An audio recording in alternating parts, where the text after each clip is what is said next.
It came down in relentless sheets, turning the forest paths into rivers of mud and swallowing every sound that wasn't its own. By the time Daniel realized he was lost, the sky had already darkened into a suffocating grey-black ceiling, and his phone had long since died. He wasn't supposed to be here alone. The plan had been simple: a weekend hike, a break from the noise of the city, a chance to clear his head. But plans don't survive long in places like this. One wrong turn, one overlooked trail marker, and suddenly the world narrows to wet trees, cold air, and the creeping certainty that no one knows where you are. By nightfall, he found the cabin. It stood crooked among the trees, half swallowed by vines and rot. The windows were dark, the wood warped, but the door hung loosely on its hinges as if inviting him inside.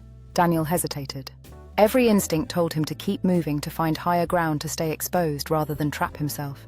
But the rain was getting colder, sharper. His clothes clung to his skin and his hands had started to tremble uncontrollably. Shelter first, regret later. He stepped inside. The smell hit him immediately. Damp wood mold and something else.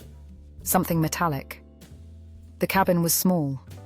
One room, a table, a broken chair, and a fireplace that looked like it hadn't been used in years. He shut the door behind him, forcing it closed against the wind, and leaned against it, breathing heavily.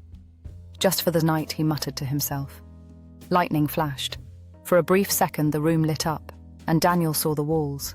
Scratches. Deep, uneven gouges ran across the wooden planks, clustered in places as though something had clawed at them repeatedly. Not random, not natural, deliberate. His breath quickened as panic began to grip him tighter. What kind of creature had been here? Was it still lurking in the shadows? He turned to the door, debating whether to leave or stay. The storm outside roared louder, drowning out his thoughts, forcing him back into the unsettling reality of the cabin. Daniel took a step closer to the fireplace, hoping for warmth and some semblance of safety. Each creak of the floorboards sent jolts of adrenaline through him, reminding him that he was not alone. Every instinct screamed to flee, but curiosity held him captive. He knelt near the fireplace, instinctively searching for remnants of warmth, his fingers trailing over the cold stone. What if he could light a fire, chase away the shadows? But the unsettling reality of the claw marks hovered in his mind. He knew he had to be cautious, each sound around him amplified by the silence of the night.